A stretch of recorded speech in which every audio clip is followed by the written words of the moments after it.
दोस्तों तसव्वुर कीजिए आप जिस जहाज़ से सफ़र कर रहे हों और अचानक ऊंचाई पर इसका फ्यूल ख़त्म हो जाता है। यकीनन आपके लिए परेशान कुन बात होगी। आप शायद यकीन नहीं कर पाएंगे, लेकिन ऐसा ही एक हादसा सच में हो चुका है। ये हादसा कनाडा के प्लेन के साथ उस वक्त हुआ जब वो ज़मीन से 41,000 फीट की ऊंचाई से उड़ रहा था। यह हादसा इस प्लेन के साथ क्यों हुआ या ये प्लेन सही सलामत ज़मीन पर उतर पाया, आइए चलकर हम आपको इस वीडियो में बताते हैं। इससे पहले आप दोस्तों से गुजारिश है हमारे चैनल फोर्थ वर्ल्ड टीवी को सब्सक्राइब करना और साथ लगे बेल आइकन को दबाना ना भूलें, ताकि हमारी आने वाली हर ऐसी वीडियो आपको बर वक्त मिल सके। हम बात करते हैं सन 1983 की, जब एयर कनाडा एयरलाइन की फ़्लाइट नंबर 143 का बोइंग 767 अपनी प्रवास भर रहा था, जहां पर इसने जहाज़ का रूटीन चेकअप करवाना था। 23 जुलाई 1983 को ये जहाज़ फिर एक बार एडमिंटन से मॉन्ट्रियल की तरफ रवाना हो गया, जहां पहुंचकर फ़्लाइट मेंबर्स को अपनी ड्यूटी एक्सचेंज करना थी। तो अब कप्तान की जगह कैप्टन बॉब पीटरसन ने ले ली, जिनके पास 15,000 घंटे का फ़्लाइट एक्सपीरियंस था, जो कि एविएशन के अंदर कम लोगों के पास होता है। इनके साथ फर्स्ट ऑफिसर थे मेराइस क्विंटल, जिनके पास 7,000 घंटे का फ़्लाइट एक्सपीरियंस था। यहाँ पर यह जानना ज़रूरी है कि कनाडा उस वक्त अपने पुराने मेजरमेंट सिस्टम यानी कि इंपीरियल सिस्टम को न्यू मैट्रिक सिस्टम में अपग्रेड कर रहा था।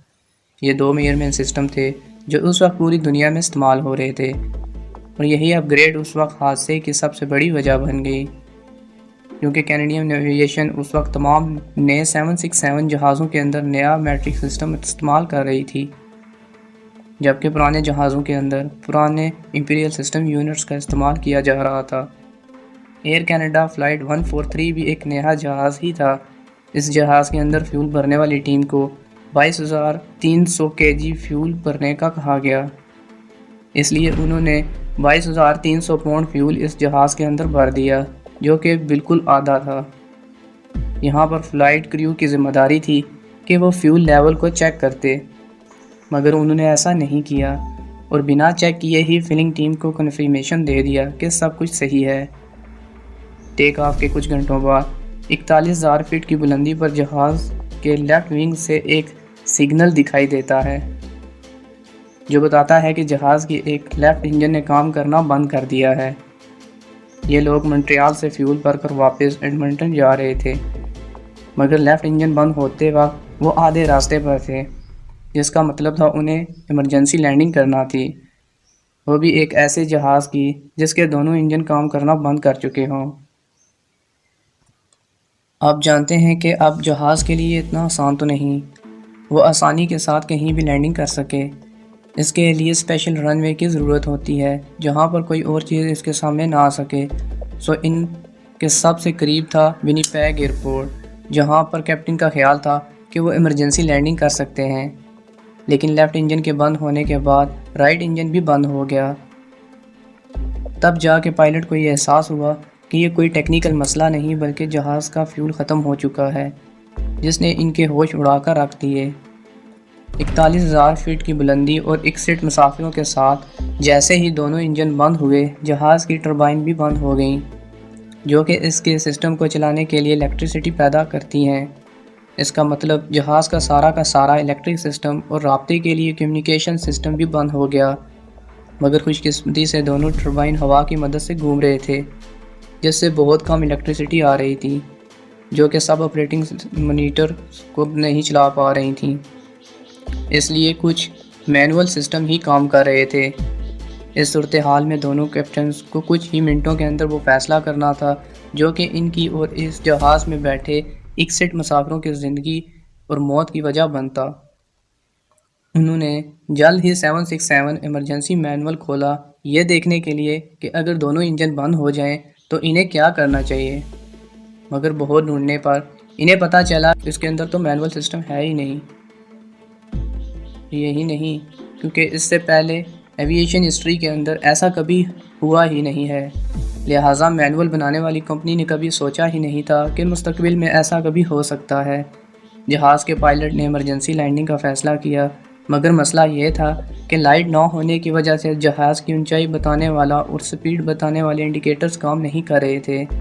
सो कैप्टन ने अपने पूरा एक्सपीरियंस इस्तेमाल करते हुए 400 किलोमीटर फ़ी घंटा की रफ्तार से नीचे की तरफ क्लाइट करवाना शुरू किया।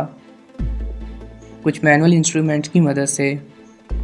और एयर ट्रैफिक कंट्रोल के बताए गए सफ़र के मुताबिक, जो कि विनिपेग एयरपोर्ट तक था, कैप्टन को अंदाज़ा हुआ कि वो बहुत तेज़ी से नीचे की तरफ जाते हुए बहुत ही कम रफ्तार से आगे बढ़ रहे हैं, जिसकी वजह से वो एयरपोर्ट कभी नहीं पहुंच पाएंगे।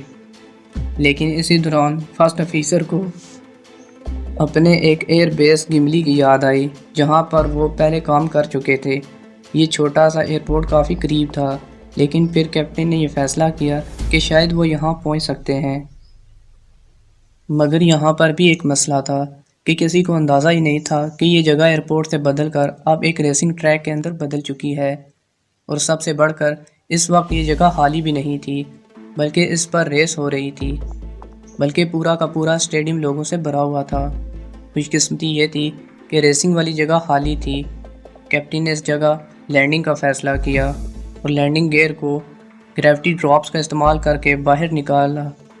लेकिन ये पूरी तरह से बाहर नहीं आए, लेकिन अभी भी इनकी किसी भी जगह लैंडिंग के लिए स्पीड बहुत ज़्यादा थी, लेकिन इनके पास कोई दूसरा ऑप्शन भी नहीं था।